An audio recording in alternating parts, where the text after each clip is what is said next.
Dear students, आप लोगों का स्वागत है ऑनलाइन क्लासेस में। जैसा कि आप जानते हैं कि हम बात कर रहे थे हिस्ट्री के फर्स्ट लेसन की, the rise of nationalism in Europe, यानी कि यूरोप में राष्ट्रवाद का उदय।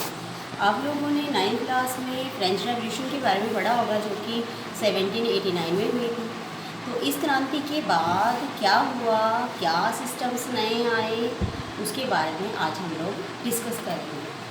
तो किसी भी चीज़ को मतलब जैसे कि पहले कोई मोनार्क था, उससे एक डेमोक्रेटिक कंट्री का निर्माण होता, तो कुछ ना कुछ चेंजेस की जाती हैं। तो कहने का मतलब इस तरीके से हमारे यहाँ पे पहले अंग्रेज़ों का राज था, तो उनके अंडर ही पूरा हमारा जो हमारी जो कंट्री थी वो चलती थी, और सारा कुछ उन्हीं के नाम के ऊपर ही था।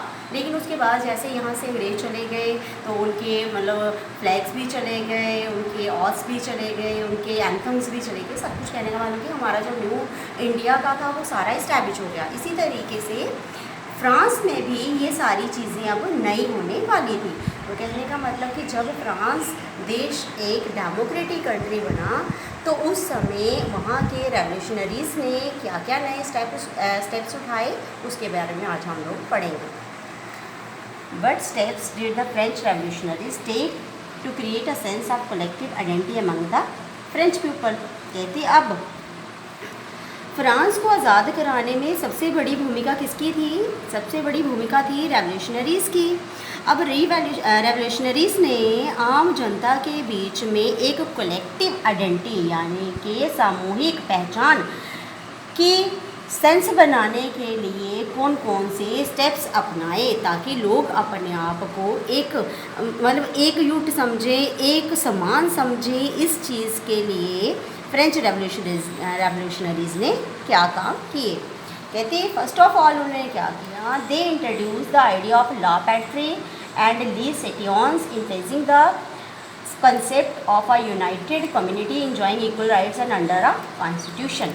कहते हैं सबसे पहले उन्होंने क्या किया, उन्होंने एक ऐसा आइडिया चुना जिसके तहत लॉ पैट्रिक यानी कि पैतृक, लोग अपने देश को अपनी पैतृक संपत्ति समझें, अपने फादरलैंड समझें, और वो अपने आप को वहाँ के सिटीजन समझें, और वो ये समझें कि वो एक संविधान के अंतर्गत सारे समान हैं, इक्वल हैं, और उनके हक भी जो हैं वो सारे इक्वल हैं। कहने का मतलब कि वो कॉन्स्टिट्यूशन के अंतर्गत एक समान हैं।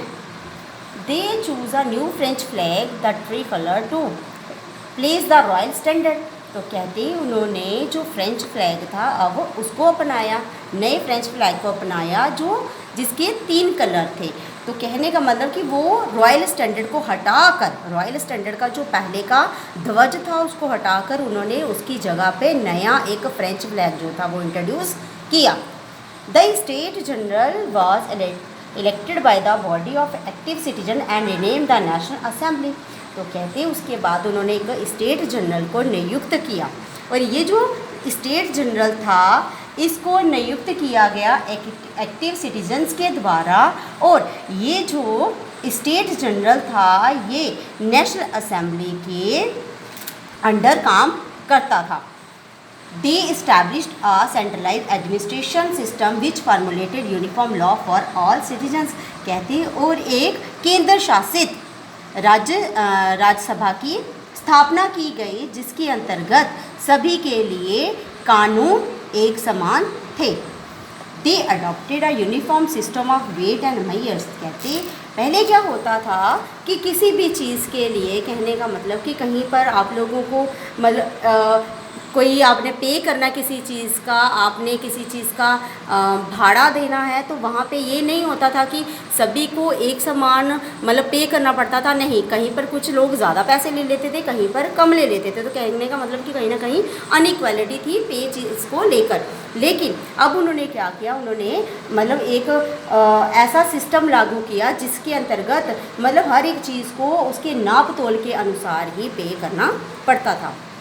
ऑल इंटरनल टैक्सेशन ड्यूटीज़ वर एबॉलिश। कहते देश के अंदर जिस तरीके के मतलब आयात और निर्यात के लिए पे किया जाता था, अब वो सारे सिस्टम उन्होंने ख़त्म कर दिए कि अब किसी भी तरीके का मतलब जो देश के अंदर किसी भी चीज़ के लेन देन का कार्य होगा उसके ऊपर किसी भी तरीके की कोई टैक्सेशन नहीं होगी। They promoted the French language as spoken and written in Paris, और कहते हैं उन्होंने फ्रेंच लैंग्वेज को प्रमोट किया जो वहाँ की सबसे ज़्यादा बोली जाने वाली भाषा थी, अब उसको उन्होंने एज अ स्पोकन और रिटन भाषा में इस्तेमाल करने पर बल दिया। They declare that they would help other people of Europe to become nation state like them, कहते अब उन्होंने डिक्लेयर कर दिया कि वो क्या करेंगे, वो यूरोप के बाकी लोगों को भी इस तरीके की नेशन स्टेट बनाने में मदद करेंगे। तो कहने का मतलब कि कहीं ना कहीं जब आप लोगों को एक यूनिटी बताना चाहते हो, कलेक्टिव आइडेंटिटी देना चाहते हो, उस समय हमारे देश के जो आइडेंटिकल चिन्ह होते हैं वो एक समान होते हैं, तभी तो हम जाकर ये समझ पाते हैं कि हम एक ही देश के वासी हैं। तो वैसा ही वहाँ के फ्रेंच रेवोल्यूशनरीज ने किया, उन्होंने ऐसे ऐसे सिस्टम लागू किए, ऐसी ऐसी आइडेंटिकल चीज़ें बनाई जिसकी वजह से वहाँ के लोग अपने आप को एक ही देश के नागरिक समझें। Thank you.